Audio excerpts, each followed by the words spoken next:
Hello student, class 8 का maths का question paper है, हाफ ईयरली एग्जाम 24-25। तो इसका सोल्यूशन करेंगे हम।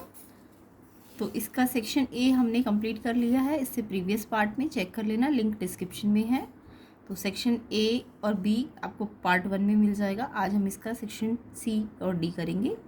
तो चलिए स्टार्ट करते हैं। एंड प्लेलिस्ट को ज़रूर चेक कर लेना, लिंक डिस्क्रिप्शन में है। इंपॉर्टेंट PYQs है, आपको अच्छी तरह से उसे प्रैक्टिस करना है ताकि आपके mid term and final exam में अच्छे नंबर आ सके। तो चलिए इसका सेक्शन ए और बी तो आप चेक कर ही लेंगे, सेक्शन सी को करते हैं कंप्लीट।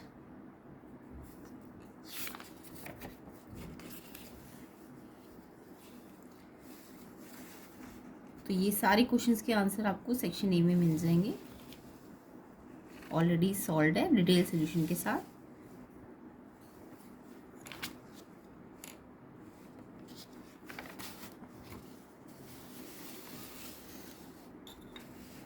ये एजर्शन रीजंस भी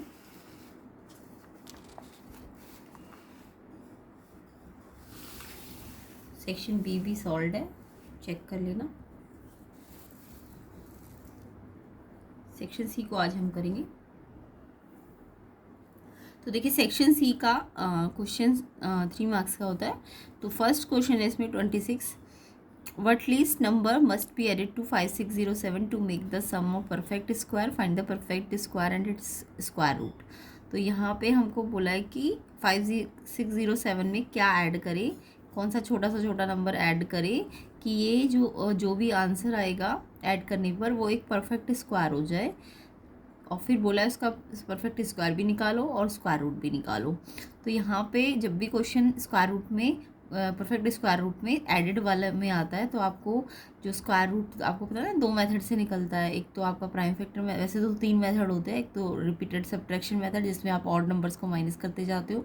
दूसरा तरीका होता है प्राइम फैक्टराइजेशन करना और पेयरिंग कर करके बाहर निकालना, जिसके पेयर बनते जाएंगे वो रूट से बाहर आते जाएंगे। और तीसरा मेथड होता है लॉन्ग डिवीजन। तो जब भी एडेड वाला या सब्ट्रैक्टेड वाला क्वेश्चन आता है परफेक्ट स्क्वायर में तो आपको लॉन्ग डिवीजन मेथड लगाना होता है। तो 560 में एडेड क्या करें, एडेड तो आपको इसमें लॉन्ग डिवीजन मेथड लगाना पड़ेगा। तो long division method square root का आपको आना चाहिए। चलिए देखते हैं कैसे करना है।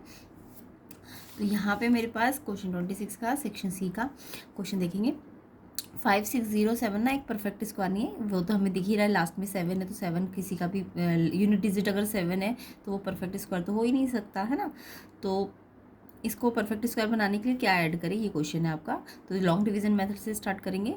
तो सबसे पहले हम इसके पेयरिंग करेंगे। 0-7 पेयरिंग हमेशा लास्ट से करनी चाहिए, ठीक है। तो ये पेयर, इसका पेयर अलग बन जाएगा, इसका पेयर अलग बन जाएगा। सबसे पहले पेयर स्टार्टिंग से नहीं बनते, लास्ट से बनते हैं, ठीक है। ये लास्ट से बना दिए। तो ये 2 डिजिट हमारे स्टार्टिंग में आ गए 56। कई बार जैसे 1 2 5 है तो पेयरिंग करोगे तो ये सेपरेट सिंगल बचेगा। तो ऐसे ही यहाँ पे तो डबल भी बच गया। अब 56 है तो आप सोचो यहाँ पे क्या रखें, यहाँ पे क्या रखें, सेम नंबर रखना होता है ऊपर नीचे ताकि ये 56 से इक्वल या उससे छोटा आ जाए। तो अगर मैं यहाँ पे 6 6 रखती तो 36, तो 56 से बहुत छोटा आ जाता। तो 7 7 जा 49 और फिर 8 8 जा करोगे तो 64 56 से बड़ा है, इसलिए 7 7 जा ले लेना है, ठीक है। तो 7 7 49 लिख दिया। उसके बाद माइनस कर दो, माइनस करोगे तो 16 - 9 7 हो जाएगा। अब जो हम जैसे डिवीज़न में तो हम एक एक नंबर करके निकालते हैं ना, डिवाइड करते हैं, तो बट यहाँ पे पर जब हम लॉन्ग डिवीज़न मेथड करते हैं तो पूरा जो पेयर है वो नीचे लिख देते हैं, यानी ये पूरा पेयर आप नीचे लिख दोगे। अब यहाँ पे ये 7 है ना, तो ये जो 7 है 7 का डबल कर दो तो 14 आ जाएगा। 7 का डबल करने पर जो भी यहाँ 7 7 जा 7 आया ना, तो 7 का डबल करो तो 14 आ जाएगा। अब 14 के साथ आपको नंबर यहाँ पे ले लेके देखना है। 14 के साथ आप 2 लेके देखो, अगर 14 है तो 2 2 जो सेम नंबर ऊपर नीचे लेना होता है। तो अगर मैं मल्टीप्लाई करूँ तो देखो ये आ जाएगा 284 जो कि 707 से बहुत छोटा है। तो ऐसे करके नंबर ले लेके देखो, 5 5 ले लिया तो ये 725 आ जाएगा, ज़्यादा आ रहा है। तो हम 114 के साथ छोटा नंबर लेंगे। 14 तो लिखना ही लिखना है, इसका जो डबल आएगा। और फिर यहाँ पे सेम नंबर ऊपर नीचे लेके मल्टीप्लाई करना है। तो 5 5 लेके ज़्यादा आ रहा है, 4 4 लिया तो 576 आ रहा है जो कि 707 से छोटा है। तो 576 आ जाएगा। और फिर से माइनस कर दो 131। अब और तो नंबर है नहीं हमारे पास जो हम यहाँ लिखे पेयर पूरा, तो यानी कि ये हमारा क्या है, रिमाइंडर। अगर ये क्वेश्चन सब्ट्रैक्टेड वाला होता, तो सिंपल ये जो रिमाइंडर आता ना उसी को हमें इसमें से माइनस करना होता। समझ आया? सब्ट्रैक्टेड वाले में तो बहुत सिंपल है, जो रिमाइंडर बचता है उसको इसमें से माइनस करना होता है। बट क्योंकि क्वेश्चन में एडेड वाला है, तो एडेड वाले में एक चीज़ ध्यान रखना। अच्छा देखो, 4 जो है यहाँ पे मैंने 4 से किया ना, तो ये 4 यहाँ भी लिखना होता है और ये 4 यहाँ भी लिखना होता है। ठीक है, 14 को 4 से किया ना, तो 4 यहाँ भी लिखो, यहाँ भी लिखो। अब ये जो ये यहाँ पे क्वेश्चन आया है लॉन्ग डिवीजन मेथड में 74, अब क्योंकि क्वेश्चन एडेड वाला है तो ये 74 ना आके 75 आना चाहिए था, क्योंकि कुछ ना कुछ ऐड होगा तो ये एक एक्स्ट्रा बढ़ जाएगा। तो यानी 74 क्वेश्चन ना आके 75 आना चाहिए था। तो हम क्या करेंगे, 75 का स्क्वायर में से ये जो भी गिवन नंबर है 5607 उसको माइनस कर देंगे। तो एडेड वाले में रूल याद रख लो, जो भी क्वेश्चन आता है क्वेश्चन में आप एक एक्स्ट्रा ऐड किया करो और फिर उसके स्क्वायर में से ये जो भी गिवन नंबर होता है, गिवन नंबर जिसको हमें परफेक्ट स्क्वायर बनाना होता है, पहले उसे माइनस करना होता है, फिर जो भी रिजल्ट आएगा उस नंबर को हमें ऐड करना होता है। क्योंकि 5607 थोड़ा छोटा पड़ रहा है, तो ये छोटा का मतलब 74 है, तो अगर ये 75 आ जाता तो ये पूरा परफेक्ट स्क्वायर बन जाता। तो इसमें 75 का स्क्वायर में 5607 को माइनस करो, यानी कितना कम पड़ रहा है, 18 कम पड़ रहा है। तभी अगर 18 इसमें ऐड हो जाए तो ये एक परफेक्ट स्क्वायर बन जाए। तो सिंपल सा रूल याद रख लेना, एडेड वाले में, खासकर एडेड वाले में जो भी क्वेश्चन आएगा उसमें एक एक्स्ट्रा बढ़ाओ, उसका स्क्वायर करो, उसमें जो गिवन नंबर होता है आपको उसको माइनस करना होता है। तो यहाँ पे क्वेश्चन 74 की जगह 75 लेना है, उसका स्क्वायर, 75 का स्क्वायर मतलब समझते हो ना, 75 को 75 से आपको मल्टीप्लाई करना होता है। मल्टीप्लाई करके आया 5625, तो 5625 उसमें से ये माइनस करो, तो 18 जो है ना वो कम पड़ रहा है 5607 में। अगर मैं इसमें 18 ऐड कर दूँ तो मुझे ये मिल जाएगा, है ना, जो कि एक परफेक्ट स्क्वायर है। तो यस, 18 आपको ऐड करना पड़ेगा। और सब्ट्रैक्शन में मैंने क्या रूल बताया, सब्ट्रैक्शन, अगर सब्ट्रैक्टेड वाला क्वेश्चन, यही वाला क्वेश्चन सब्ट्रैक्टेड में आ जाता कि क्या सब्ट्रैक्ट करे कि परफेक्ट स्क्वायर हो जाए, तब भी आपको लॉन्ग डिवीजन ऐसे ही बिल्कुल सेम करना होता। तो ये जो रिमाइंडर आता, रिमाइंडर को आपको गिवन नंबर में क्या करना होता है, ऐड करना होता है। सब्ट्रैक्टेड में बस इतना सिंपल है, रिमाइंडर में गिवन नंबर को ऐड करना होता है। बट एडेड में आपको समझ आ गया, जो भी क्वेश्चन आया है उसमें एक एक्स्ट्रा बढ़ाओ, उसका स्क्वायर में से गिवन नंबर को माइनस करो। तो यानी कि 18 ऐड करना पड़ेगा आपको। तो 18 वो एक स्मॉलेस्ट नंबर है, आपसे स्मॉलेस्ट नंबर पूछा था, तो एक तो आंसर 18 ही है आपका, है ना। और दूसरा आपको बोला था कि जो एडेड के बाद जो परफेक्ट स्क्वायर आया वो बताओ और उसका स्क्वायर रूट भी बताओ। तो परफेक्ट स्क्वायर क्या आया आपका, 5625, तो सेकेंड आंसर 5625 है। तो पहला आंसर तो ये है, सेकंड आंसर ये है, और फिर उसका स्क्वायर रूट निकालो। तो स्क्वायर रूट निकालने की आपको ज़रूरत ही नहीं है। देखो 5625 किसका स्क्वायर होता है, 75 का स्क्वायर होता है। तो आपको दोबारा से इस पर लॉन्ग डिवीजन मेथड नहीं लगाना, आपको पता है ये किससे आया, 75 से, तो ये 75 है इसका स्क्वायर रूट। तो 3 आंसर आ जाएंगे आपके, ये तीनों आंसर्स है। आई होप समझ आ गया होगा, है ना। लॉन्ग डिवीजन मेथड आपको आना चाहिए, इंपॉर्टेंट होता है। चलिए नेक्स्ट क्वेश्चन देखते हैं। नेक्स्ट क्वेश्चन है आपका, नेक्स्ट क्वेश्चन और में है, यहाँ पे बोला है कि इस फ्रैक्शन का स्क्वायर रूट निकालना है आपको 2 प्लेसेस तक। तो यानी ये मिक्स फ्रैक्शन है, पहले तो इसे इम्प्रॉपर फ्रैक्शन में लेके आओ, फिर इसके बाद इसका स्क्वायर रूट निकालेंगे। तो देखो 251 का मिक्स फ्रैक्शन को कैसे सॉल्व करते हैं, पहले इसको इससे मल्टीप्लाई करो, 2 5 ज़ा 10, और फिर ये जो होता है ये 1 ऐड करते हैं। तो सबको आता होगा ना कि ये मल्टीप्लाई करते हैं और ये प्लस करते हैं। तो 2 5 10 और 1 11, और अपॉन में जो होता है वो एज इट इज़। तो 11/5 इसका इम्प्रॉपर फ्रैक्शन आ गया, और इसका हमें रूट निकालना है। अब आप 11 का रूट निकालोगे, फिर 5 का रूट निकालोगे, फिर डिवाइड करोगे, ऐसे बहुत लेंदी हो जाएगा। आप सीधा इसको डिवाइड कर दो पहले 11 को 5 से। तो 11 को 5 से डिवाइड करना तो आता ही होगा आपको। 11 अंदर, जो ऊपर है वो अंदर, 5 नीचे, जो ऊपर होता है वो अंदर होना चाहिए और 5 जो नीचे है वो बाहर होना चाहिए। 5 2 ज़ा 10, पॉइंट लगा तो यहाँ पे पॉइंट लगा, 0 हमने एक्स्ट्रा लिया तो 5, अच्छा ये, हाँ सॉरी, एक 0 लिया ना, ये वाला 0, तो 5 2 ज़ा 10, 2.2 आ जाएगा ये।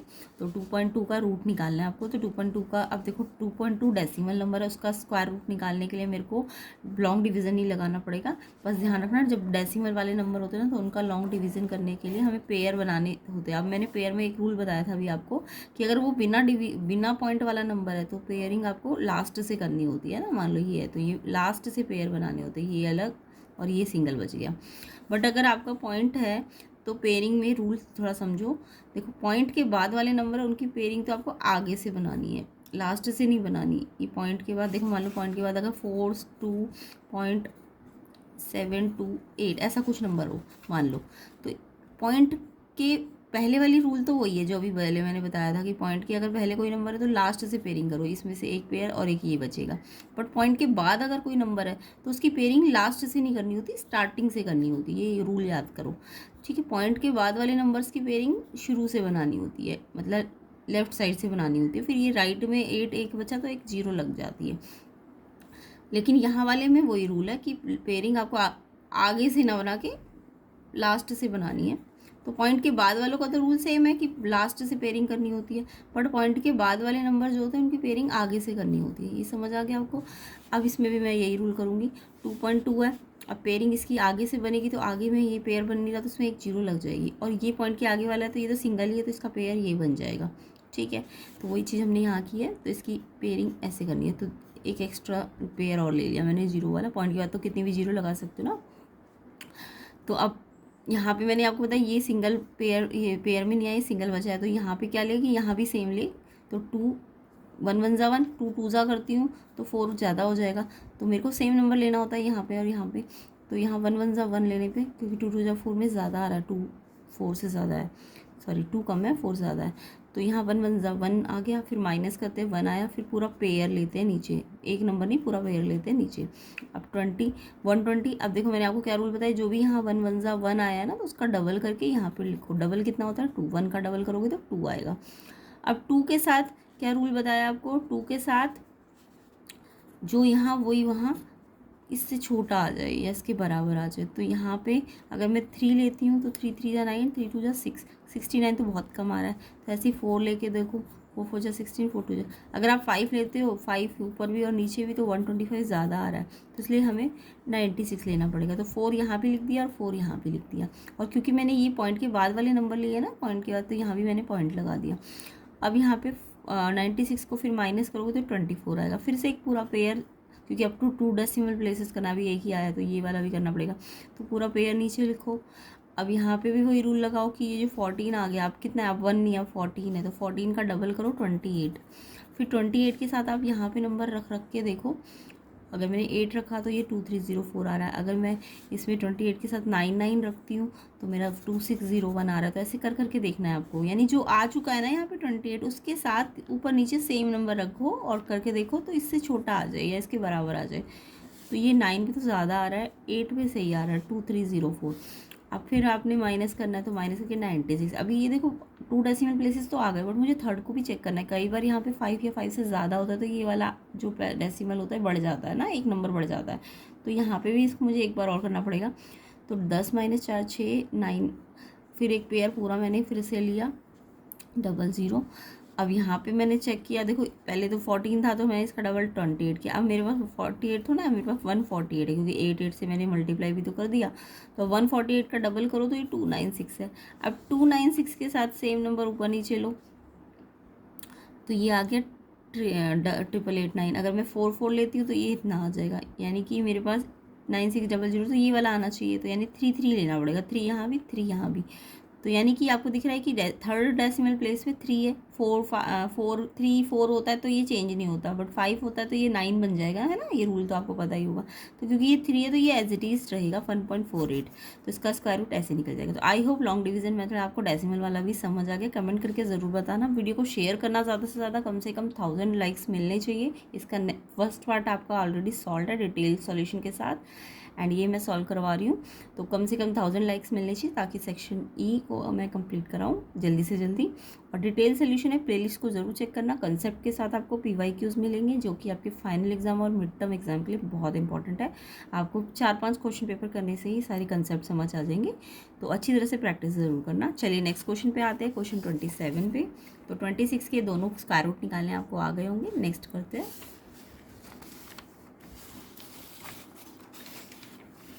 अब देखिए नेक्स्ट क्वेश्चन है, फैक्टराइज करना है। 64m² - 144mn + 81n स्क्वायर, और फिर साथ में -25p²। तो ये देखो ये भी एक आइडेंटिटी बन रही है, और फिर बाद में जब ये आइडेंटिटी बन जाएगी तो इसके साथ इसको लूँगी तो ये फिर से एक आइडेंटिटी बन जाएगी। तो फैक्टराइज का मतलब अगर कोई आइडेंटिटी बन रही है तो आपको आइडेंटिटी बनानी है, और देन आपको फिर से कोई मतलब फैक्टराइज का मतलब ये प्लस माइनस हटाने होते हैं और मल्टीप्लाई के फैक्टर्स बनाने होते हैं।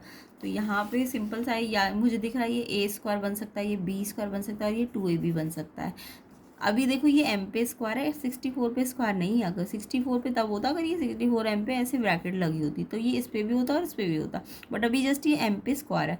तो 64 को भी स्क्वायर में बदलना है, तो ये 8 का स्क्वायर होता है ना 64, तो 8 एम पे होल स्क्वायर ऐसे। तो मैंने इसको पूरा ए बना दिया, 1 का स्क्वायर। फिर ऐसे 81 की, 81 में स्क्वायर नहीं है, एन पे है, तो एन पे है, तो 81 पे स्क्वायर बनाने के लिए 9 का स्क्वायर 81 होता है ना, तो 9n का स्क्वायर। अब मेरे को ए मिल गया ए स्क्वायर और ये बी भी मिल गया बी स्क्वायर। अब अंदर क्या होना चाहिए, ए स्क्वायर बी स्क्वायर के साथ यहाँ 2ab भी होना चाहिए, है ना, आइडेंटिटी अगर आपको आती है तो। A square minus 2ab plus B square, ये आइडेंटिटी आपको याद करनी है। तो 2a कितना मिला मेरे को, ब्रैकेट के अंदर कितना मिला 8m, और b क्या मिला, ये 9n मिला। तो मैंने अपनी, मेरे को a भी मिल चुकी है, तो मैंने 2ab बना लिया। और फिर मैं चेक करूँ, ये मल्टीप्लाई करूँ, 2 8 16, 9 है 144, एज इट इज़ आ रहा है ना, चेक भी कर लिया करूँ। अब ये identity A square minus 2ab plus B square, ये आइडेंटिटी होती है a माइनस बी का होल स्क्वायर की, ए स्क्वायर बी स्क्वायर, और माइनस अगर यहाँ तो ये a माइनस बी, अगर यहाँ प्लस होता तो ये a प्लस बी की हो जाती। तो ये a माइनस बी, a क्या है 8m माइनस 9n और उसकी स्क्वायर, तो ये पूरा एक्सपेंडेड फॉर्म था, तो ये इसकी आइडेंटिटी होती है। और फिर देखो 25 पे भी स्क्वायर नहीं है, तो इस पर भी 5p बना लो, 5 का स्क्वायर होता है 5p का होल स्क्वायर बन जाएगा। इस p पे स्क्वायर है बट इस पर नहीं है, तो पूरा बनाने के लिए इस पर 5 स्क्वायर करना पड़ेगा। अब ये देखो, अब ये आपका फिर से फॉर्मूला बन गया, ये पूरे को a मान लो थोड़ी देर के लिए, ए स्क्वायर है और ये बी स्क्वायर है, तो A square minus B square की आइडेंटिटी फिर से बना दो, एक बार a प्लस बी, एक बार a माइनस बी, तो आइडेंटिटी आपको आनी चाहिए। तो ए स्क्वायर जब भी दो नंबर पे स्क्वायर और बीच में माइनस, तो एक बार उन दोनों नंबर्स को प्लस करते हो और एक बार माइनस करते हो। तो ए क्या है मेरा, ए स्क्वायर नहीं लेना, ये जो अंदर है ए हमारा 8m माइनस 9n है, और बी क्या है 5p है। तो एक बार इन दोनों को प्लस किया, फिर ए क्या है 8m माइनस 9n, और फिर बी क्या है 5p, और उसमें से ये माइनस किया। तो ये आपके देखो दो फैक्टर्स आ गए, तो ये फैक्टराइज हो गया। इस तरीके से फैक्टराइज करना होता है। नेक्स्ट क्वेश्चन इसका चॉइस वाला है, सिंप्लीफाई द फॉलोइंग। तो यहाँ पे आपको इसको सिंप्लीफाई करना है। तो देखो मुझे दिख रहा है यहाँ ए स्क्वायर माइनस बी स्क्वायर और यहाँ भी ए स्क्वायर माइनस बी स्क्वायर। देखो आपको पता होना चाहिए, अगर ये दोनों टर्म मल्टीप्लाई में है, अगर कोई भी दो टर्म मल्टीप्लाई में है, तो ये पूरी एक ही टर्म मानी जाएगी। तो इस टर्म में भी ए स्क्वायर माइनस बी स्क्वायर और इस टर्म में भी ए स्क्वायर माइनस बी स्क्वायर है। यहाँ एक बार है, यहाँ दो बार है। तो इसका करने का दो तरीके हैं। एक तो आप को दिख रहा है कि ये एक पूरी टर्म है और एक ये पूरी टर्म है, इसमें भी ए स्क्वायर माइनस बी स्क्वायर और इसमें भी ए स्क्वायर माइनस बी स्क्वायर। तो जब सेम वेरिएबल या सेम कांस्टेंट आपका दोनों में होता है, दो टर्म्स में दोनों में कॉमन होता है, तो आप कॉमन ले लो। तो A square minus B square यहाँ एक बार है, यहाँ दो बार है, तो एक बार तो दोनों पे है ना, यहाँ भी है और एक बार यहाँ भी है, तो ये मैंने कॉमन ले लिया ए स्क्वायर माइनस बी स्क्वायर। फिर अंदर ब्रैकेट लगाओ। अब यहाँ से ये पूरी टर्म में से मैंने ये कॉमन ले रखा है बाहर, तो ये बचेगा बस, तो ये अंदर बच गया ए स्क्वायर प्लस बी स्क्वायर और माइनस एज इट इज। अब इसमें से दो बार है ये, तो मैंने तो एक ही बार कॉमन लिया, तो एक बार तो अंदर बचेगा ना, इसकी एक पावर तो यहाँ बचेगी। अब आप इसको बाहर माइनस है, तो इसके अंदर के साइन चेंज करोगे तो ये माइनस हो जाएगा और ये प्लस हो जाएगा। अब इससे ये कट गया, क्योंकि ए स्क्वायर प्लस और एक माइनस ए स्क्वायर, तो ये कट जाएगा। अब बी स्क्वायर तो प्लस प्लस प्लस होंगे। अब ये बी स्क्वायर प्लस कैसे होंगे, जब ये लाइक टर्म्स होते तो इनके सिर्फ आगे वाले प्लस किया करो, 1 और 1 2, और ये एज इट इज़ लिख दिया करो बी स्क्वायर। ठीक है, तो ये 2b स्क्वायर बन जाएगा, और ये इससे क्या हो रहा है मल्टीप्लाई। और फिर आप चाहो तो इसको सिंप्लीफाई या तो ऐसे ही रहने दो, या फिर इसको अंदर लेके जाओ, 2b स्क्वायर को ए स्क्वायर से भी मल्टीप्लाई करो और 2b स्क्वायर को बी स्क्वायर से करोगे तो बी स्क्वायर बी की 4 हो जाएगा। तो ये भी आंसर आ सकता है, नहीं तो यहीं पे छोड़ सकते हो। तो एक तो ये तरीका है। दूसरा तरीका है कि आप ऐसे भी कर सकते थे। आप क्या करो, ए स्क्वायर माइनस बी स्क्वायर, ए स्क्वायर प्लस बी स्क्वायर, आपको दिख रहा है कि आपको क्या दिख रहा है, ये ए है ये बी है, एक बार ये माइनस में और ये ए और ये बी एक बार प्लस में है। तो अभी थोड़ी देर पहले मैंने ये आइडेंटिटी लिखवाई आपको, A square minus B square A plus B A minus B. अगर ऐसे है तो ऐसे लिखना होता, अगर ऐसे दिया है तो ऐसे लिखना होता आपको, है ना। अगर एक्सपेंडेड फॉर्म में तो ऐसे लिखना होगा। तो ए प्लस बी ए माइनस बी आपको फॉर्म दी हुई है, ए प्लस बी, ए क्या है ए स्क्वायर और बी क्या है बी स्क्वायर, एक बार प्लस में और एक बार माइनस में। तो ये वाला इसमें चेंज कर दो इसको। ए क्या है मेरे पास, ए मेरे पास ए स्क्वायर है और उस पर स्क्वायर लगा देना, और बी क्या है बी स्क्वायर है उस पर स्क्वायर लगा देना। ठीक है, और फिर इसमें क्या दिख रहा है आपको, A square plus B square, sorry ये तो आइडेंटिटी बन गई। ये क्या दिख रहा है, ए स्क्वायर माइनस बी स्क्वायर का होल स्क्वायर। तो होल स्क्वायर का फॉर्मूला क्या होता है, ए का स्क्वायर, ए क्या है ए का स्क्वायर उसका स्क्वायर, बी का स्क्वायर 2ab, ए 2ab करूँगी तो ए तो ए स्क्वायर है और बी क्या है बी स्क्वायर। तो इसको मैंने स्क्वायर वाले फॉर्मूले से खोल दिया, ए माइनस बी का होल स्क्वायर, ए का स्क्वायर बी का स्क्वायर 2ab। अब ए यहाँ पे ए स्क्वायर और बी स्क्वायर है। ठीक है, फिर उसके बाद आपने देखा ये A4 बन जाएगा, ये सामने सामने पावर है मल्टीप्लाई हो गई, V4 बन जाएगा, ये ऐसे ये A4 बन जाएगा, ये V4 बन जाएगा, 2A² V², बाहर माइनस तो अंदर के साइन चेंज हो जाएंगे और फिर ये कट जाएगा, ये B4 लाइक टर्म्स है तो ये 1 और 1 जुड़ जाएंगे 2B4 और साइन माइनस का लगता है minus minus plus sign minus का। इसके बाद आपका ये एज इट इज़ रहेगा। फिर B4 ऐसे ही रहने दो या फिर B² दोनों में कॉमन ले लो और 2 भी दोनों में से कॉमन ले लो, तो 2B² अगर बाहर ले लिया तो इसमें से अंदर B² बचेगा, है ना, माइनस का B² बचेगा और इसमें से B2B² कॉमन है तो इसमें A² प्लस का बचेगा। तो ये या तो ऐसे ही छोड़ दो या ऐसे लिख दो। तो या तो आपको ये तरीका अच्छा लग रहा है तो ये तरीका यूज़ कर लो, अदरवाइज ज़्यादा अच्छा ये वाला तरीका जो मैंने अभी समझाया तो इम्पॉर्टेंट है, या अच्छी तरह से आना चाहिए आपको, प्रैक्टिस कीजिए इसकी। नेक्स्ट क्वेश्चन 28 है, draw a line segment PQ आपको 6 दी है और 2 पॉइंट A और B मार्क करने हैं और फिर PQ लाइन पे परपेंडिकुलर A और B से डालना है और फिर पूछा AC और BD क्या है। तो यहाँ पे कुछ नहीं करना है, पहले PQ लाइन ड्रॉ करनी है। PQ आप स्केल से ड्रॉ करना, PQ 6 सेंटीमीटर होना चाहिए, कितना होना चाहिए 6 सेंटीमीटर। फिर PQ पे आपको 2 पॉइंट लेने A और B। अब A से भी परपेंडिकुलर डालना है, अब वो परपेंडिकुलर आप चाहे तो कंपास से डाल सकते हो, नहीं तो D से भी बना सकते हो। A पे भी परपेंडिकुलर डालो, B पे भी परपेंडिकुलर डालो। अब A से परपेंडिकुलर AC डालना है और B से परपेंडिकुलर BD डालना है ना। उसके बाद आपको दिख रहा है ये भी 90, ये भी 90। अब देखो ये भी 90 और ये भी 90, ये 1 है ये 2 है, तो अगर 1 और 2 सेम इक्वल है, ये भी लाइन के नीचे है और ये भी लाइन के नीचे है, तो अगर ये इक्वल है 90 है, परपेंडिकुलर का मतलब 90 होता है, तो ये कैसे पेयर बन रही है, ये जब भी लाइन के नीचे, ये भी लाइन के नीचे और ये भी लाइन के नीचे सेम साइड पे होता है, तो ये कॉरस्पॉन्डिंग एंगल्स होते हैं। कैसे एंगल होते हैं, कॉरस्पॉन्डिंग। और अगर ये कॉरस्पॉन्डिंग एंगल इक्वल है तो ये लाइन इसके पैरेलल होनी चाहिए, तो AC और BD क्या होनी चाहिए, आपस में पैरेलल। या फिर आप ऐसे भी कर सकते हो, अगर आप 90 को ऐसे ना लिख के इधर से भी 90 और इधर से भी 90 लिख देते, तो ये 1 और ये 2। अब देखो, अब पैरेलल लाइन का रूल क्या, अगर पैरेलल लाइन के अंदर अंदर सेम साइड पे अंदर सेम साइड पे 2 एंगल बनते तो वो इनका सम 180 होता है कि नहीं। और अगर इनका सम 180 है, क्यों है 180, क्योंकि ये भी 90 है और ये भी 90 है, तो ये 180 दिखा रहा है सम, तो ये सम ऑफ इंटीरियर एंगल है, इसलिए भी AC BD के क्या होनी चाहिए, पैरेलल होनी चाहिए। तो यही पूछा है AC BD के क्या है, तो AC BD के पैरेलल है। यस, या तो कॉरस्पॉन्डिंग का एग्जाम्पल दे दो या सम ऑफ इंटीरियर का। नेक्स्ट क्वेश्चन देखेंगे, if each edge of a cube is doubled how many time will it surface area increase, या फिर how many time will it volume increases. तो सिंपल सा क्वेश्चन है। सरफेस एरिया ऑफ क्यूब जो होता है वो मैंने आपको बताया था, क्यूब में सरफेस एरिया बोल रहे तो 6 फेस है ना। अब क्यूब का हर एक फेस स्क्वायर होता है, तो क्यूब का हर एक फेस अगर स्क्वायर है तो उसका स्क्वायर का एरिया तो सबको पता है, अगर साइड से स्क्वायर की साइड क्या होती है, ए होती है, तो उसका एक से फेस का एरिया A² होता है। अगर क्यूब में 6 फेस है तो 6A² हो जाएगा। ये याद करना फॉर्मूला, A मतलब साइड है, 6 साइड का स्क्वायर, 6 इंटू साइड का स्क्वायर, साइड मैंने A मान ली है तो 6 साइड स्क्वायर। अब क्योंकि इन्होंने बोला है कि हमने क्या करा है, क्यूब की एज मतलब उसकी साइड होती है, उसको डबल कर दिया है, यानी कि पहले A थी ना अगर उसकी साइड, अब मैंने उसको डबल A कर दिया, तो न्यू सरफेस एरिया मेरा कितना चेंज हो गया। देखो, अगर मैंने A की जगह डबल A कर दिया, बाकी तो फॉर्मूला वही है, 6 इंटू साइड की जगह मैंने डबल कर दिया उस पर स्क्वायर, ये फॉर्मूला होता है सरफेस एरिया का। तो 6 पहले साइड A थी, A का स्क्वायर, बट डबल कर दी तो डबल A का स्क्वायर। अब देखो, अब मेरे को देखना है कितना चेंज आया है, तो देखो 2 का स्क्वायर यानी 4, और बाकी तो फॉर्मूला वही बन गया 6 इंटू A²। तो अगर मैं 6A² को सेपरेट कर लूँ तो एक्स्ट्रा कितना आया, 4 आया ना, तो 4 टाइम्स बढ़ जाएगा, 4 टाइम्स इंक्रीज हो जाएगा सरफेस एरिया नया वाला। दूसरा, अगर वॉल्यूम क्यूब का, वॉल्यूम तो सबको पता है ना, वॉल्यूम ऑफ क्यूब क्या होता है, जैसे वॉल्यूम ऑफ क्यूबॉइड LBH होता है क्यूबॉइड का, बट इसमें तो तीनों सेम है, तो ए क्यूब होता है। वॉल्यूम क्या होता है क्यूब का, ए का क्यूब। अब यहाँ पे अगर ये साइड का क्यूब है, साइड का क्यूब, बट साइड तो हमने डबल कर दी है, तो साइड डबल करी तो डबल A का क्यूब हो जाएगा, तो नया वॉल्यूम क्या हो जाएगा, देखो 2 का क्यूब मतलब 2 3 बार है ना, तो 2 2 4 2 8 और साथ में A का क्यूब। अब ये A का क्यूब तो ऑलरेडी पहले से था, अब एक्स्ट्रा क्या आया आपका 8 आया ना, तो यानी 8 टाइम्स हो जाएगा वॉल्यूम अगर मैंने साइड को डबल कर दिया, तो ये आपको ऐसे करना होता है।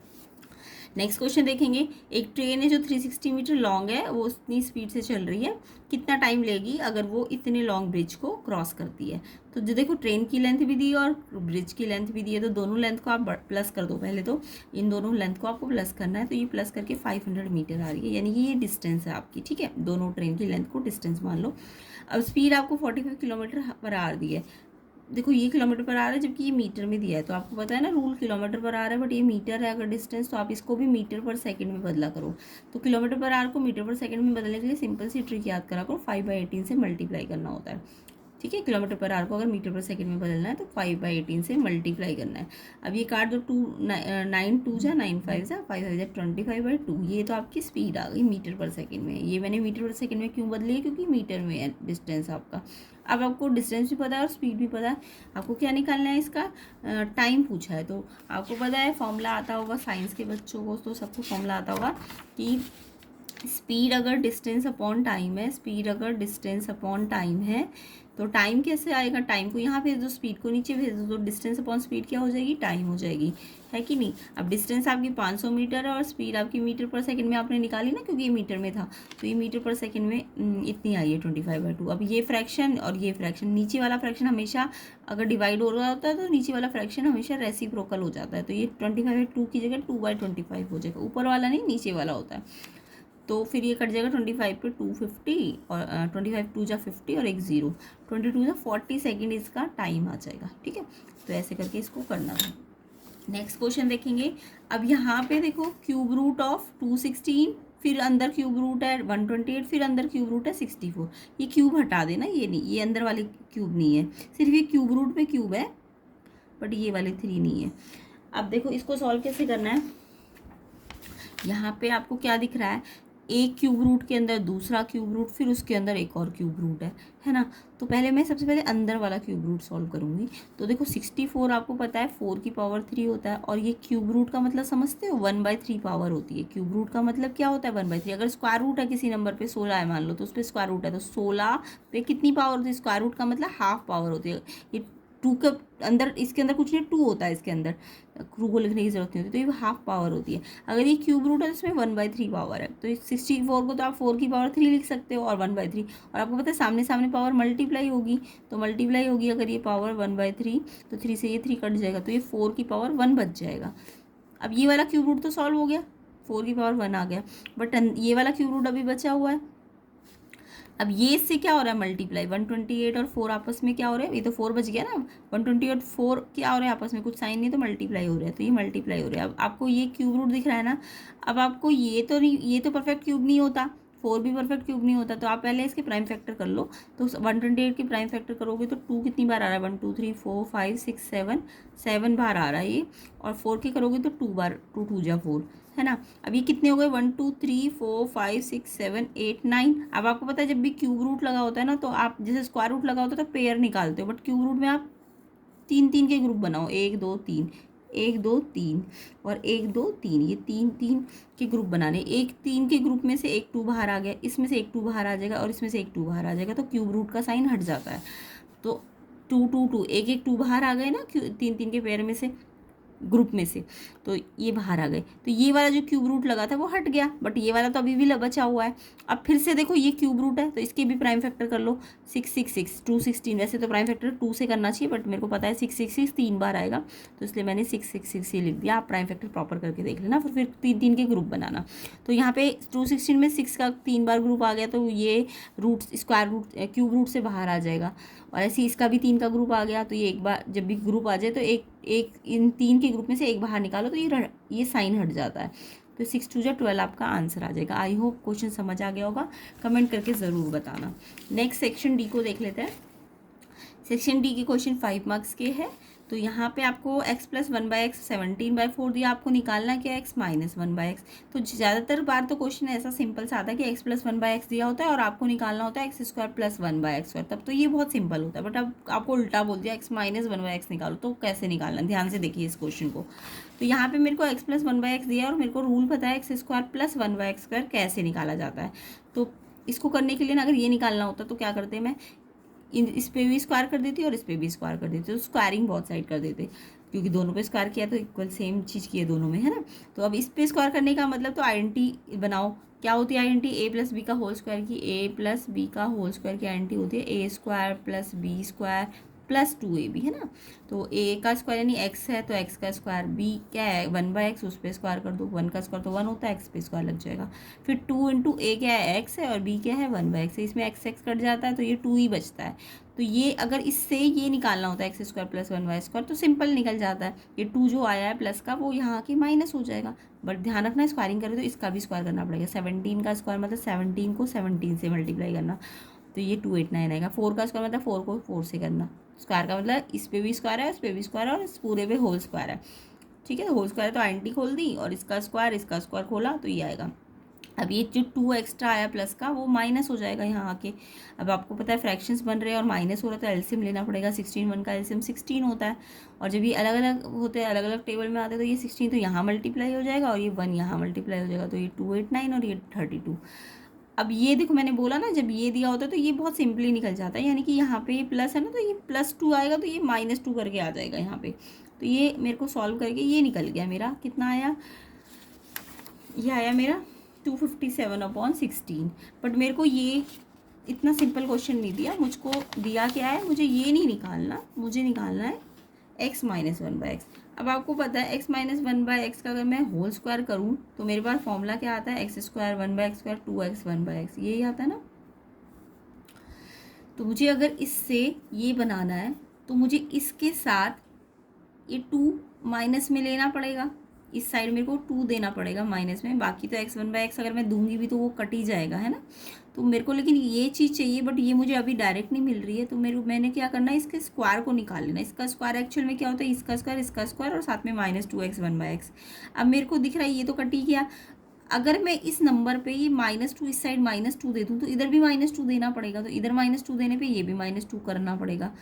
तो मैंने क्या करा, क्योंकि मुझे ये वाली आइडेंटिटी चाहिए तो मेरे को ये बनाना पड़ेगा, और ये चीज़ इसी से बन सकती है अगर बस जस्ट मैं 2 माइनस यहाँ पे दूँ तो यहाँ भी 2 माइनस कर दूँ, क्योंकि ये तो कट ही रहा है ना। तो 2 माइनस मैंने इस साइड भी कर दिया, इस साइड भी कर दिया, तो इसमें इसी को लेके चली, इसमें 2 माइनस यहाँ भी किया और यहाँ भी किया। तो इससे क्या होगा, ये वाला तो ये आइडेंटिटी बन गया, और इसको सॉल्व कर लो। 16 एलसीएम आएगा, फिर एलसीएम को 32, यहाँ 16 2 जा 32 और ये 1 से हो गया। अब 32 आपका ये अभी तो 2 ही था बट 32 बन जाएगा, फिर माइनस कर दो तो ये 225/16 आ जाएगा ये। बट अभी स्क्वायर में आया तो ये मुझे तो सिर्फ इतना चाहिए, तो ये स्क्वायर यहाँ से हट के रूट बन जाएगा, यहाँ से स्क्वायर हटेगा तो रूट बन जाएगा। तो ये √225/16, और फिर आपको इसका स्क्वायर रूट निकालना आना चाहिए। 225 का स्क्वायर रूट याद भी किया करो, 15 होता है, और 16 का स्क्वायर रूट 4 होता है। तो ये जो वैल्यू है ये इतनी आ जाएगी। तो ऐसे करके, क्योंकि ये 5 मार्क्स का क्वेश्चन है तो इतना सिंपल तो है नहीं, अगर ये इतना ही निकालना होता तो फिर भी ये 3 मार्क्स का होता। बट क्योंकि आपको इसकी हेल्प से अब ये बनाना है, तो आप सोचो ये कैसे आता है, ये अपने आप तो आएगा नहीं, तो इसको पहले इसको डायरेक्ट नहीं करना, पहले इसको आइडेंटिटी वाइज सोचो, स्क्वायर की ये होती है। फिर मुझे दिख रहा है कि ये चीज़ इसी में से आ सकती है कि -2 मैं यहाँ दूँ और यहाँ दूँ, तो मेरा x - 1/x का स्क्वायर आ गया इतना। और फिर मेरे को स्क्वायर नहीं चाहिए, मुझे तो रूट ये सिर्फ इतना चाहिए, तो स्क्वायर को हटा के रूट लगाओ, इसलिए ये 5 मार्क्स का क्वेश्चन है, थोड़ा लेंथी है। अगर ये सिंपल इतना सा होता तो फिर तो इजीली हो जाता, कुछ नहीं करना होता तब तो आपको बस स्क्वायरिंग करनी होती है, जो +2 इधर लेके माइनस करना होता। ठीक है, चलिए नेक्स्ट क्वेश्चन देखते हैं। तो इसी तरीके से डिटेल सोल्यूशन विद कंसेप्ट आपको प्लेलिस्ट में और भी मिलेंगे, तो आप जरूर प्लेलिस्ट को चेक करना ताकि आपके कंसेप्ट क्लियर हो जाए। नेक्स्ट क्वेश्चन है इवैल्यूएट करना है सुटेबल आइडेंटिटी 95² - 65²। तो ये तो सिंपल सा फॉर्मूला बन रहा है, a का स्क्वायर माइनस b का स्क्वायर। तो फॉर्मूला आपको समझ आ गया होगा।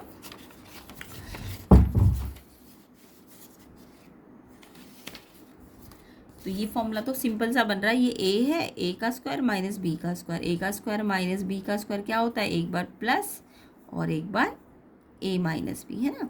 तो a क्या है, a क्या है जो ब्रैकेट के अंदर है, a 95, b क्या है 65, एक बार प्लस कर दो एक बार माइनस कर दो, प्लस करोगे तो ये 160 आएगा, माइनस करोगे तो 30 आएगा, और फिर मल्टीप्लाई में 2 जीरो है तो 2 जीरो लगा दो, और 16 3 जा 48। तो ये आपका आंसर आ जाएगा। नेक्स्ट क्वेश्चन देखेंगे। नेक्स्ट क्वेश्चन है आपका इसका चॉइस वाला, a² + b² 9 है, a b 4 है, तो आपको ये फाइंड करना है। तो यहाँ पे ये a² + b² की वैल्यू 9 दी है और ab की वैल्यू 4 दी है। ये वैल्यूज़ यहाँ पे भी आ सकती है अगर मैं इसे थोड़ा सा एक्सपेंड कर लूँ। तो देखो एक्सपेंड कैसे करना है। एक्सपेंड करने के लिए मेरे को पहले तो इसको ये मेरे पास तो a² + b² a + b का होल स्क्वायर तो नहीं है मेरे पास, a + b भी नहीं है, तो मुझे इसको एक्सपेंड करना पड़ेगा ताकि ये आ जाए। तो a + b का होल स्क्वायर का फॉर्मूला खोल दो, a का स्क्वायर b का स्क्वायर 2ab प्लस है तो प्लस 2ab। अब यहाँ पे मेरे को इसकी जगह पे, ये मेरे को डायरेक्ट पता है ना पूरा कितना है 9, तो इसकी जगह पे मैंने 9 रख देना है। और 2ab की जगह पे मैंने 4, 2 तो एज इट इज़, इस ab की वैल्यू भी मुझे पता है 4 है, तो इस ab की जगह मुझे 4 रख देना और ये मल्टीप्लाई हो रहा है इसके साथ। ऐसे ही इसमें भी करो। a माइनस बी तो मुझे नहीं दिया हुआ क्वेश्चन में, मेरे को a माइनस बी नहीं दिया, तो मुझे ये आइडेंटिटी खोलनी पड़ेगी, a का स्क्वायर b का स्क्वायर, अगर यहाँ माइनस है तो ये माइनस 2ab होता है और बाहर क्या है 2। अब इसकी पूरी की वैल्यू मुझे कितनी दी है 9, और फिर माइनस 2 तो एज इट इज़, इस ए बी की वैल्यू मुझे कितनी दी है 4। अब इसको सॉल्व कर लेना, 9 ये पहले मल्टीप्लाई करो, 2 4 जा 8, 9 माइनस 8, ऐसे यहाँ भी 9 प्लस 2 4 जा 8 पहले मल्टीप्लाई करना चाहिए। अभी 9 और 8 तो 17, तो 3 से मल्टीप्लाई हो जाएगा, और 9 माइनस 8 1 होता है, 2 से मल्टीप्लाई हो जाएगा। मल्टीप्लाई कर दो, 2 1 जा 2, 17 3 जा 51, और फिर लास्ट में आंसर कितना आ जाएगा 49। तो इस तरीके से ये सॉल्व करना है। नेक्स्ट क्वेश्चन देखेंगे, सिंप्लीफाई करना है इसका सेकेंड पार्ट। तो ये भी बहुत सिंपल होता है। 3.4 दो बार है, 0.6 दो बार है, तो आप इसे कैसे लिख सकते हो, आप इसे लिख सकते हो 3.4 दो बार है तो स्क्वायर लगा सकते हो, ऐसे 0.6 से स्क्वायर लिख सकते हो, ऐसे इस 3.4 को भी स्क्वायर में लिख सकते हो, और 2 इंटू ए इंटू बी ऐसे रख दिया, ये 0.6 को स्क्वायर पे लिख सकते हो, है ना। फिर हमने क्या करना है, हमें दिख रहा है ए स्क्वायर माइनस बी स्क्वायर का फॉर्मूला बन रहा है, अभी थोड़ी देर पहले बताया था, ए स्क्वायर माइनस बी स्क्वायर ए प्लस बी, ए क्या है ये ए स्क्वायर माइनस बी स्क्वायर, ए प्लस बी ए माइनस बी। अब ये भी आइडेंटिटी बन रही है, देखो ए का स्क्वायर प्लस बी का स्क्वायर माइनस 2ab, तो ये मैंने अभी आपको बताई थी, A square minus 2ab plus B square, अगर ऐसा कुछ बन रहा हो तो ये ए माइनस बी का होल स्क्वायर होता है। तो ए क्या है 3.4 और बी क्या है 0.6। तो कई बार तो ये ऐसे दिया होता है तो ऐसे खोलना होता है, और अगर ऐसे दिया तो ऐसे खोलना होता है। तो ये 0.6 ए और ये बी और बीच में माइनस, क्योंकि ये माइनस है तो इसका होल स्क्वायर। अब आपको दिख रहा है ये 3.5, चाहे आप माइनस करके देख लो इसे, इसको भी और इसको भी, बट मुझे दिख रहा है कि ये एक बार है पूरा माइनस में, और यहाँ पे यही माइनस 2 बार है, तो ये एक बार है और ये 2 बार है, तो एक बार से एक बार कट गया, तो एक बार यहाँ पे बच जाएगा, नीचे 2 बार था ना, तो ये ऊपर प्लस में बचेगा और ये एक बार नीचे माइनस में बचेगा। फिर इसे प्लस कर लेना, प्लस करना तो आता ही होगा, पॉइंट के नीचे पॉइंट होना चाहिए, पॉइंट के नीचे पॉइंट, फिर प्लस कर दो, ऐसे ही माइनस कर देना। तो ये कैंसिल करोगे, 4 से 4 7 या 4 10 जा 10/7 इसका आंसर आ जाएगा। नेक्स्ट क्वेश्चन देखेंगे, दो पैरेलल साइड ट्रैपेजियम की 25 और 13 है, आपको अदर 2 साइड्स बोली है इक्वल लेंथ की है जो कि 10 सेंटीमीटर है, एरिया ऑफ ट्रैपेजियम निकालना है।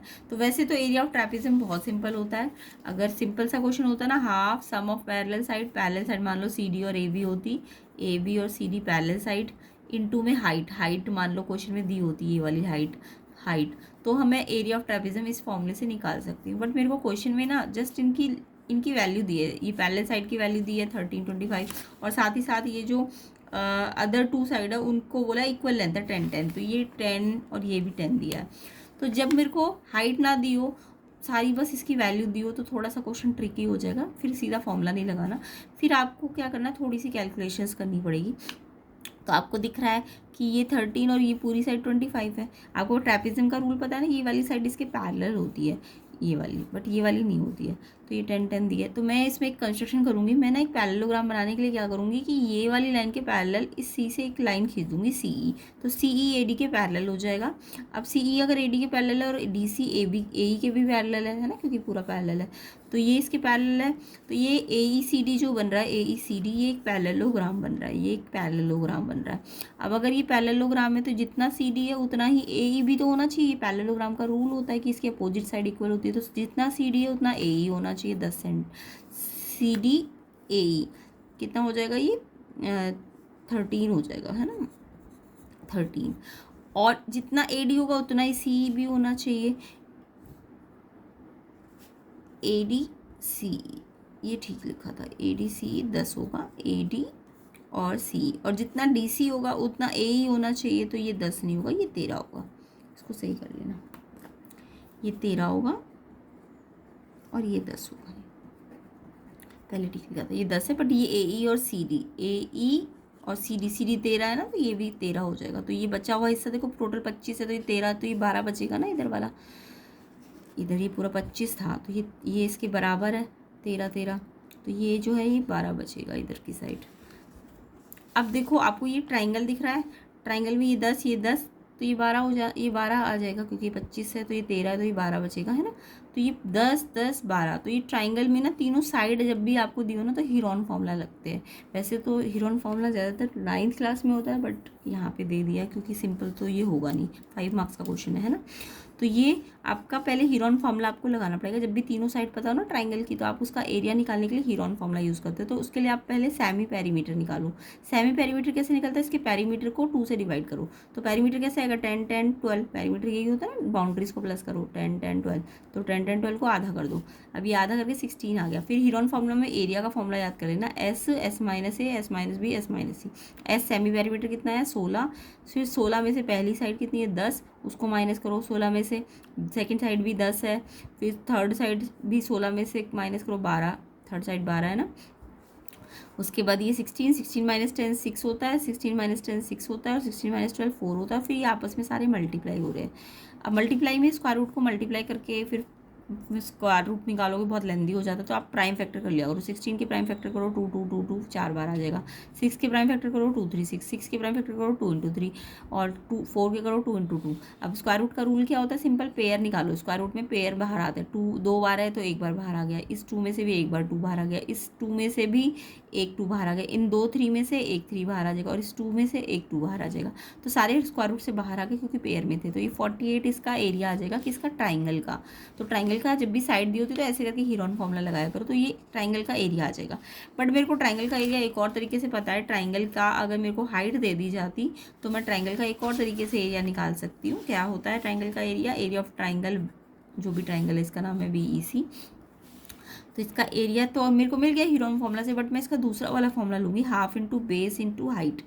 हाफ इंटू इसका बेस तो बी है ना ट्राइंगल का, और हाइट मैंने अपनी तरफ से ले ली, तो हाइट मेरे को निकालनी है। तो ये एरिया तो मुझे दिया हुआ है, तो हाइट कैसे निकलेगी, बेस कितना है 12, 2 6 ये 6 यहाँ हाइट में मल्टीप्लाई और डिवाइड हो जाएगा, हाइट निकल गई 8। अब ट्रेपेजियम का जो मेरे पास फॉर्मूला होता है, half sum of parallel side into height. अब पैरेलल साइड तो ऑलरेडी पता थी 25 और 13, बट हाइट निकल गई 8। अब इसे सॉल्व कर लेना, हाफ 38 इंटू 8, 2 से कट गया 4 पे, और ये मल्टीप्लाई कर दो, 152 इसका आंसर है। तो ऐसे करके इस क्वेश्चन को करना होता है। नेक्स्ट क्वेश्चन इसका चॉइस वाला क्वेश्चन है। The outer diameter of a metallic tube 14 centimetre, thickness दी हुई है 1 centimetre, weight of 2 metre long tube, density given है 7 ग्राम पर सेंटीमीटर क्यूब। देखो ये भी सेंटीमीटर है, ये भी सेंटीमीटर, बट ये जो वेट लेंथ दी हुई है ये मीटर में दी है, तो इसको भी सेंटीमीटर में बदलो, क्योंकि डेंसिटी भी आपको ग्राम पर सेंटीमीटर में दी है। तो पहले तो मेरे को आउटर डायमीटर दिया हुआ है, मेटेलिक ट्यूब है, यानी कि मेटेलिक ट्यूब है ना, ट्यूब है तो सिलेंड्रिकल होगी, तो इसकी क्योंकि आउटर डायमीटर दिया तो अंदर का भी एक डायमीटर होगा। तो आउटर डायमीटर 14 है, तो रेडियस निकाल लो, डायमीटर पता है तो आधा कर दो ना, 14 का आधा कर दो, तो रेडियस 7 सेंटीमीटर आ जाएगी। और फिर उसके बाद हाइट देखो मीटर में दी है, तो मैंने कहा था सेंटीमीटर में बदल देना, 2 मीटर 200 सेंटीमीटर होता है। देखो इनर रेडियस कैसे निकालोगे, देखो आउटर डायमीटर 14 है तो 7 है, आउटर रेडियस कितनी है, आउटर रेडियस मतलब यहाँ से यहाँ तक ना, ये सेंटर है, और थिकनेस भी दी हुई है आपको, थिकनेस कितनी है 1, ये अगर पूरा 7 है और ये थिकनेस 1 है, तो अंदर वाली रेडियस यहाँ से यहाँ तक कितनी आएगी, 7 में से 1 को माइनस करके, क्योंकि आउटर रेडियस पता है तो थिकनेस अंदर की थिकनेस माइनस करूँगी तो अंदर की रेडियस आ जाएगी। समझ आया, तो 6 सेंटीमीटर। अब आपको पता है क्योंकि ये आउटर और इनर का केस है, तो ये मेटल तो सिर्फ इतने इसके इस पार्ट पे लगी होगी, अंदर से तो ये हॉलो ही होगा। तो जब भी मैं डेंसिटी मुझे पता है क्या होता है, डेंसिटी का फॉर्मूला होता है मास अपॉन वॉल्यूम। तो मेरे को मास या वेट निकालना है क्वेश्चन में, तो मास कैसे निकलेगा, डेंसिटी को वॉल्यूम से मल्टीप्लाई करके। तो पहले वॉल्यूम निकालना पड़ेगा मुझे इस मेटल का, तो मेटल का वॉल्यूम कैसे आएगा, outer volume minus inner volume.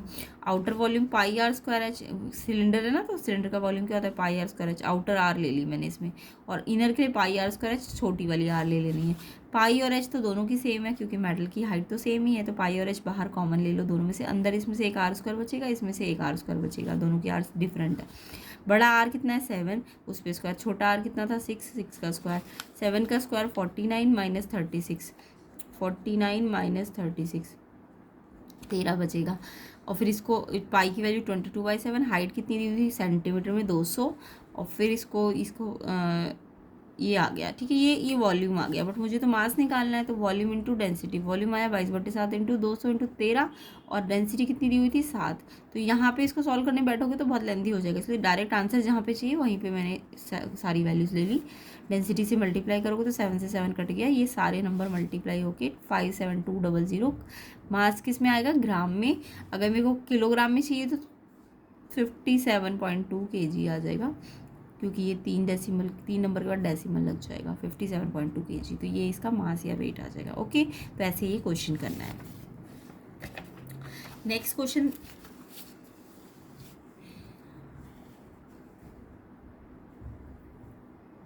Next question 34, 35 हम सेक्शन ई के साथ ही करेंगे कवर।